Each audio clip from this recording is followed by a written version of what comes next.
Hello there. Today I'm going to be discussing how you can defend your villages. Now, I've noticed a lot of players, even ones that are in the higher ranks, maybe a marquis or a duke, they don't have a full understanding of all the different options available that you can use to defend your villages when they're under threat. Now, it should be noted that when attacks are launched against your villages by other players, those attacks are going to hit regardless of what you do, unless that other player recalls them, and the other player has approximately 5 minutes to recall them. Otherwise, they're en route to your village, and they will attack regardless of whether you two mutually agree to not attack each other anymore. Those attacks will still be incoming. This is in contrast to AIs, where the attacker can cancel the army at any time. So if you have been attacking AIs and you think that somebody attacking you can recall their army, they're not BSing you when they say that they can't, because after 5 minutes armies can't be recalled. One of the worst things I've seen is when a player actually puts themselves inside a fighting faction and yet they don't know how to protect their villages. They don't even know how to interdict them, which is very critical. At a very base level, you should know how to interdict your villages, so I'm going to start off with that. Even if you don't have a castle in your village, you can still interdict it, and it is absolutely vital that you get access to this research needed to interdict your villages by, at the latest, I would say day 30 in a new world. It could be earlier if you're playing an older world, but that's sort of my base mark that I go off of. Try to have this research completed by day 30. And the research, of course, that I'm talking about is theology.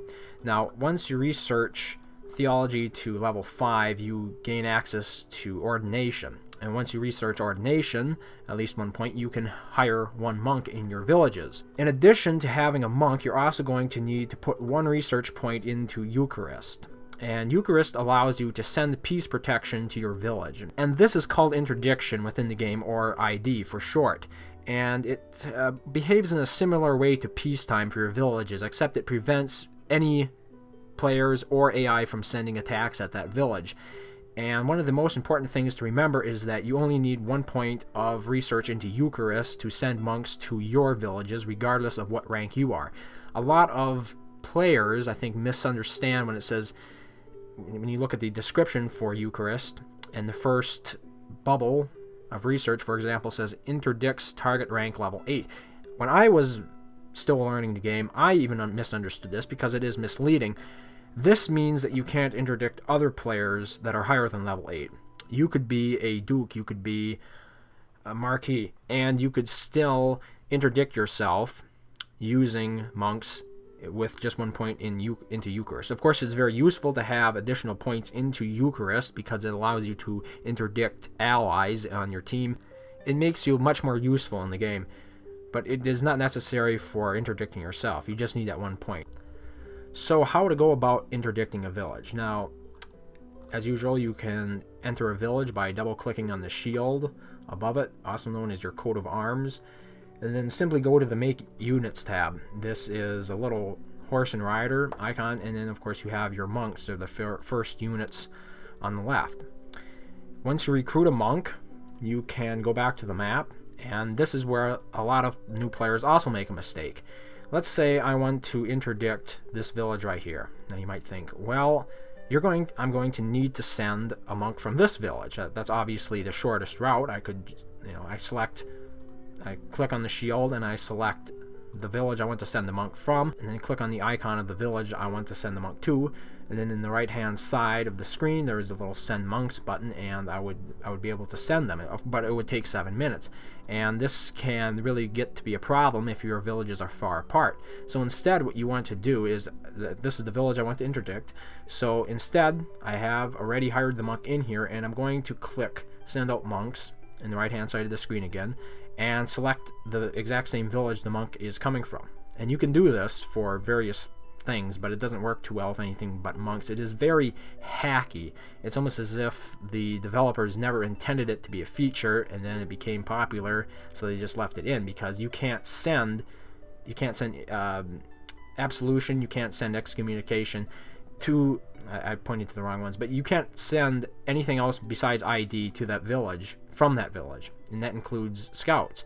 So, like I said, this is a very unique case to just interdiction. That's the only thing you can send to that village. So, there I did it. It was 0 seconds, and as you can see here, I instantly interdicted that village. Now, it should be noted that, of course, that if your village is under excommunication, you won't be able to send that interdiction. You're going to need to break the excommunication first, and that has to be done by sending a monk with absolution from another village to the village that is under excommunication. So interdiction is the very basis of protection in Stronghold Kingdoms, because it can protect a village regardless of whether or not there is a castle in it. It protects against all attacks regardless of the relative rank of the player or even the AI that wants to attack you. So at a very fundamental level, interdiction is the be-all end-all protection, and it can only be countered by somebody excommunicating your village.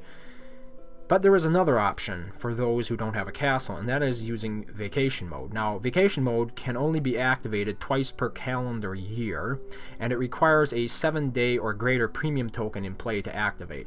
So you're going to, now I have quite a few premium tokens here, but most of them are 2-day premium tokens, and this is an important point because you can get free 2-day premium tokens quite often while playing the game. So the game sort of forces you to pay money to buy crowns, so you have to buy either a 7-day premium token or a 30-day premium token. And I see a lot of players make this mistake now as well. Once they have the premium token in play and then they enter vacation mode, they are worried that vacation mode will run out when the premium token runs out. And this is not, there is no foundation for worry here at all. What happens is, even if your premium token runs out, vacation mode will remain activated for as long as you have it set. So that means you should set it for as long a time period as possible. I can't demonstrate how it works right here because I don't have a premium token in play, but going to my account, once you have that 7-day or 30-day premium token in play, once you go to the my account menu up here in the top right of the game interface, click vacation mode options, and I just can't seem to get it, and it will bring up a screen now, ask you how many days.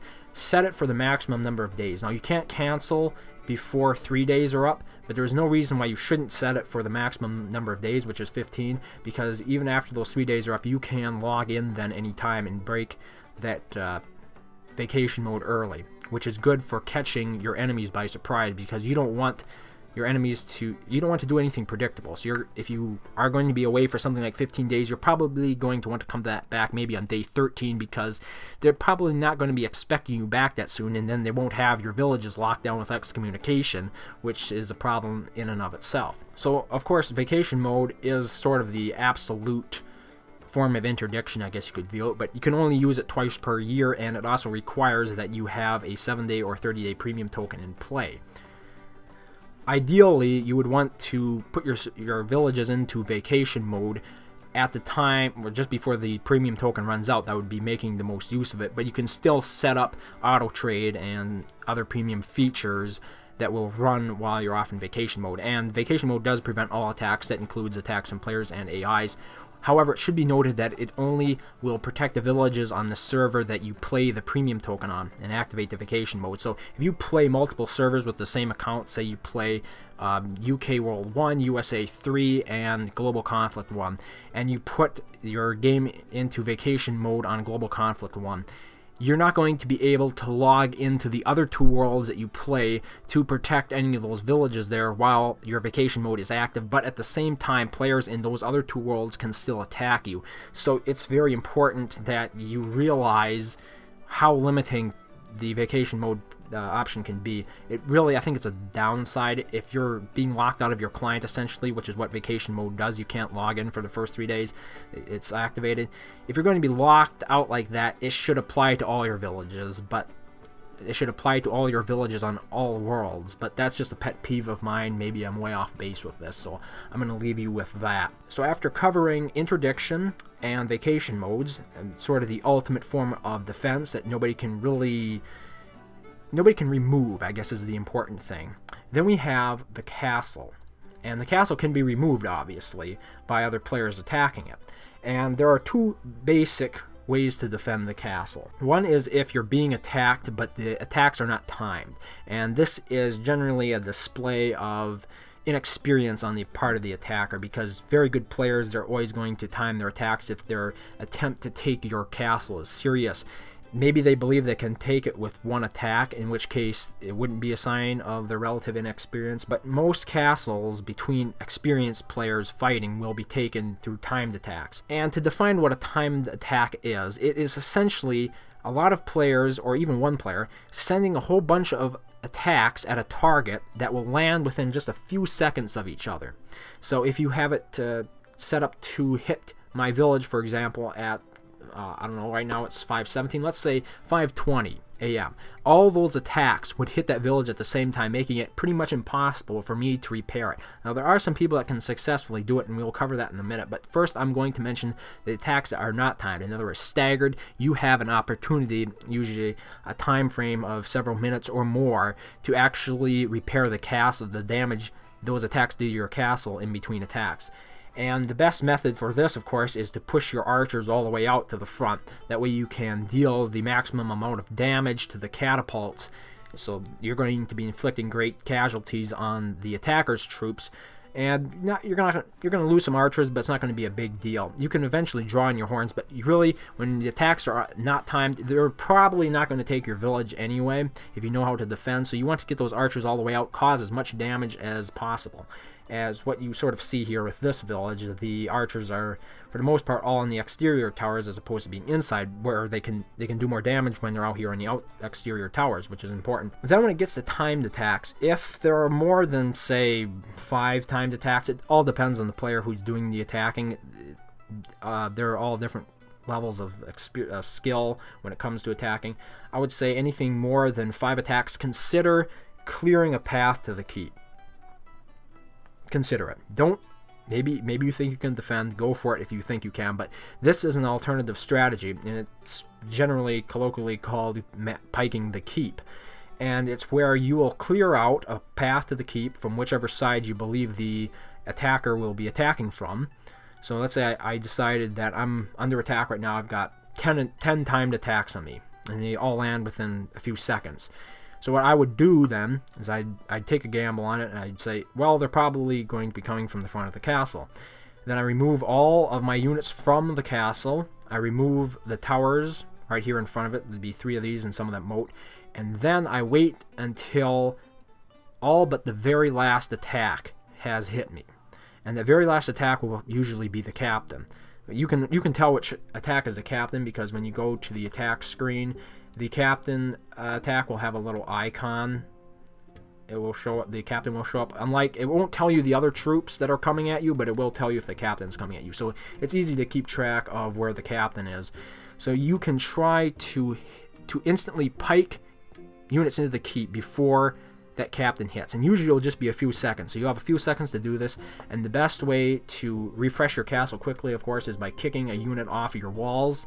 So maybe you want to keep a couple units on the walls just to do this, and when you click confirm, it will instantly update your castle, and then you'll probably have a formation set up right away to apply a whole bunch of pikemen right in front of the keep. Now this makes it very difficult for the enemy to get through. It's not impossible, but a lot of good players have held off attacks using the mass pike to keep strategy, so don't underestimate the power of pikemen in your keep. Even for regular attacks, I guess you could say, if you don't put enough pikemen in your keep, captain tactics can be used against you that it just wipes them right out.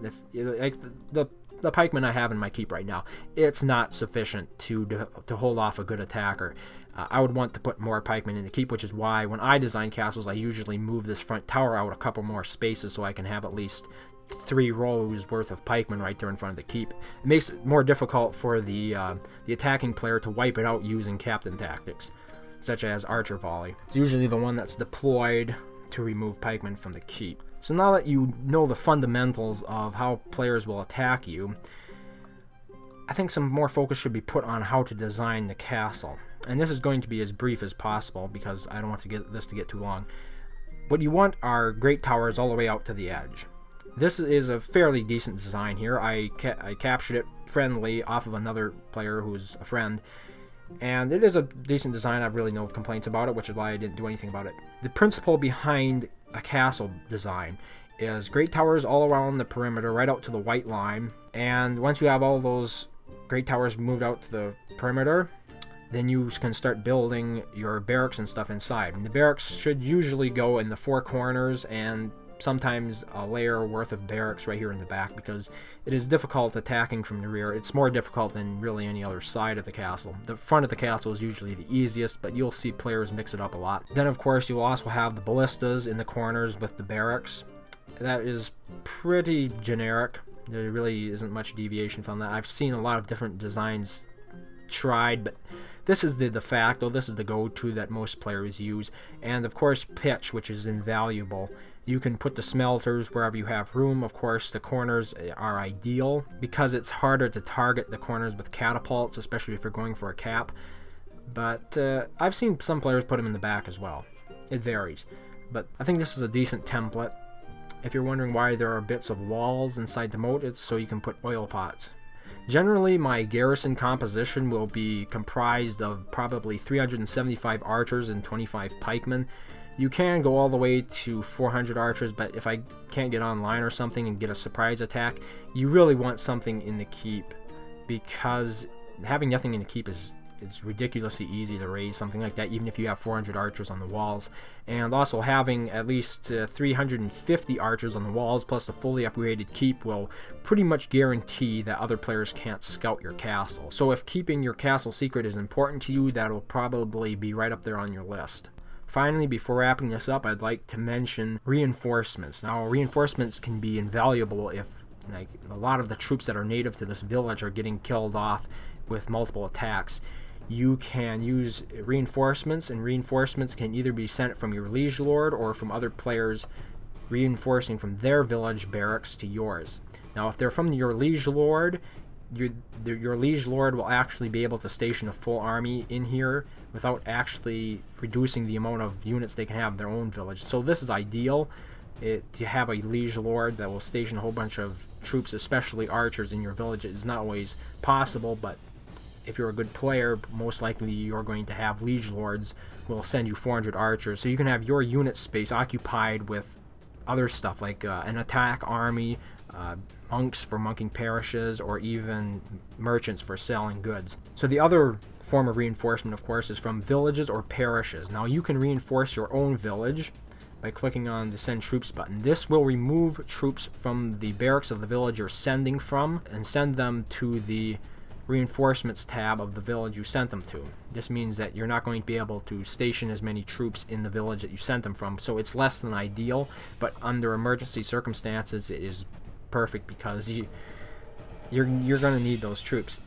The best solution, of course, is to send them from your parish, and this is a strategy a lot of players forget about, usually in the heat of the moment, is that you can actually use the units that you have in your parish to reinforce your villages. So in this case, I have 200 archers in my parish barracks right here. I just click on my village, click Send Troops, and I'm going to send myself some archers and pikemen. There we go. So as you can see here, the incoming reinforcements will be there in about 5 minutes.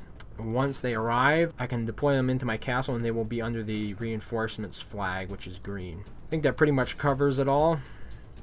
If you have any additional tactics, I guess you could say, that I failed to cover in this video, please leave them in the comments below this video. As always, thank you very much for watching, and I hope to see you next time. Stronghold Kingdoms. The battle has just begun.